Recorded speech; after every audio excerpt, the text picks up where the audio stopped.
Welcome to Cribs, presented by the Tarmac Show at Grand River Raceway. We're here in Lucan, Ontario at Seelster Farms, one of Canada's major nurseries, and it is, of course, home to Camluck. We're going to check in with Camluck today, see what's going on with him, and check out his crib.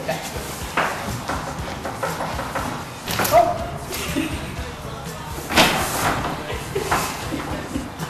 Hi there. Hi. We're here to see your crib.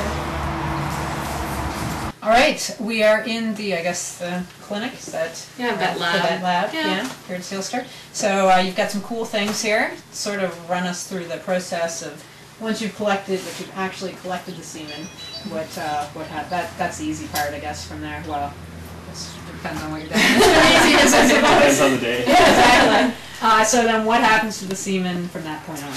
So we bring it in here. Making sure that it stays warm, stays at room temperature. We count it to see how many cells, sperm cells, we actually collected in that collection, and we analyze it to look at its motility and just morphology. And we use this little machine here, and we can count the exact number of sperm cells in that collection. Okay. And the densimeter. yes. And we look at it under the microscope to check to see that everything looks okay. Basically.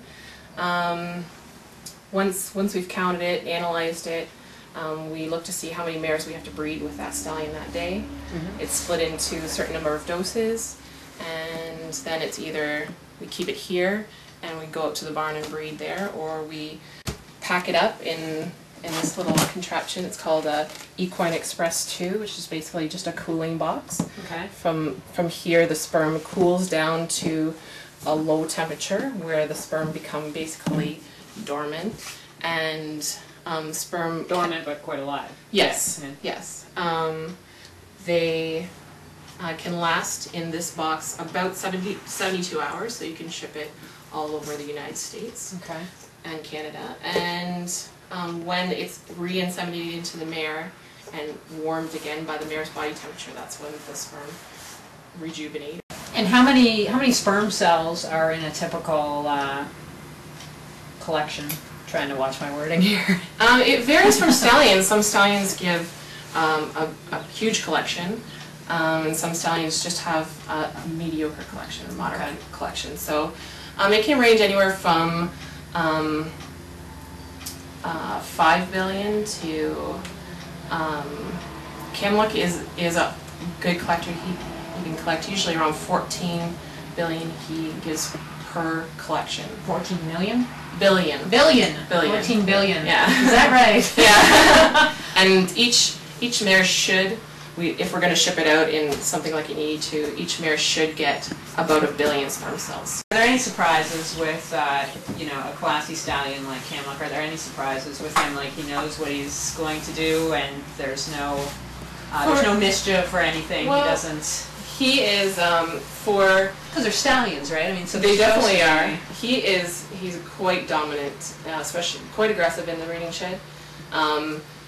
If you look at his demeanor, he's good to work around. He's very likable. Yeah, he's perfect actually. He's really good to work around. In the breeding shed, he's quite pushy and quite bully and aggressive. And you really have to be on your toes. Not just anyone could hold on to him. He's very bully, and you have to know. He knows his routine, but he likes to test his boundaries. As soon as he knows that the person holding him, which is Walt usually, as soon as he knows he can't fool around or can't pull. He's got one of the strongest pulls that you've ever felt. When you put a drop of the ejaculate onto the slide, it keeps it warm, and because once sperm cools, especially if it's a cool slide, the sperm cells will stop moving or move abnormally as to what they would actually look like in the mare.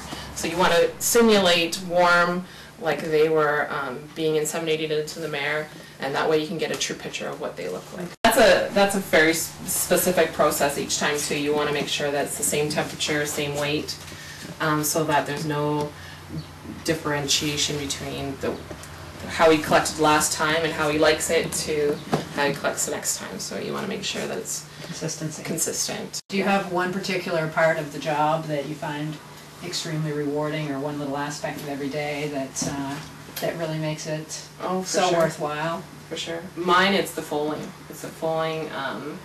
We have a great team here for any kind of emergency or malpresentation or breach or anything like that. So we, if anything happens, we're all here. We all support each other, even if one of us is just the cheerleader. But we have such a good record of reconciling any kind of emergency, and it's so rewarding to pull the foal out and have it take its breath. And yeah. Does that ever get old? I don't think so. What's your favorite part?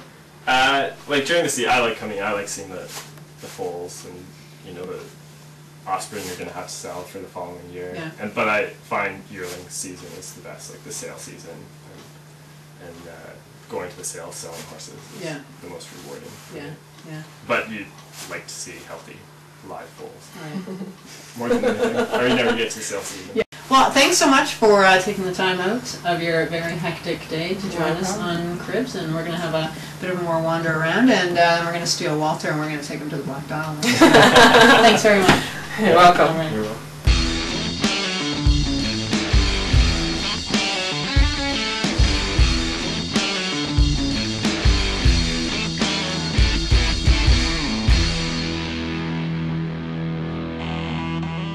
So we're still in Lucan, Ontario, but we are across the road from Seelster's at St. Patrick's Cemetery. Yeah. And we are standing at the gravesite of the Black Donnellys. Karen's freaked out. I'm okay. I'm all right. I've lived here all my life. Shouldn't be freaked out. Yeah. It is a little creepy. Well, you can stand there and I'll stand. Yeah, okay, all right. So, of course, the Black Donnellys, immigrants from Ireland, correct? And came here in the 1800s. Yeah. And were massacred by the townsfolk. Yes.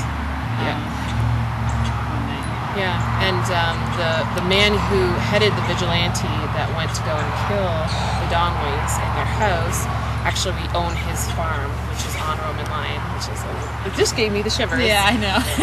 And there has been rumor that there has been some crazy things happen there.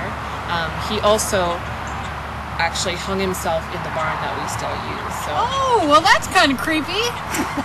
So that's he's there sometimes, and there's people said come back and say that certain things happened, and we just have to take it on stride. But we had some memorabilia from that farm. There were some nameplates of his horses that were on the beams that someone stole, and there was also there's crosses up in the hayloft of one of the barns that are like holes in the barn board, and what those were for is they would climb up into the mow, look out these holes, and watch the Donnellys come down the Roman line, and they would be able to point their guns out this hole, and I don't know exactly the story, but so the story goes. Yes. Right? So the Donnellys would come into Lucan, come this way to the town, and the Ryder family would be there waiting for them. My sister Anne also saw 10 years earlier. I like how you bring her into because I don't want to look like crazy. But in two instances, there's been a little girl that we can describe 10 years apart. We can describe this little girl down to the detail. She saw her in my house when we were all living there when we were younger, and I saw her 10 years later running up the driveway.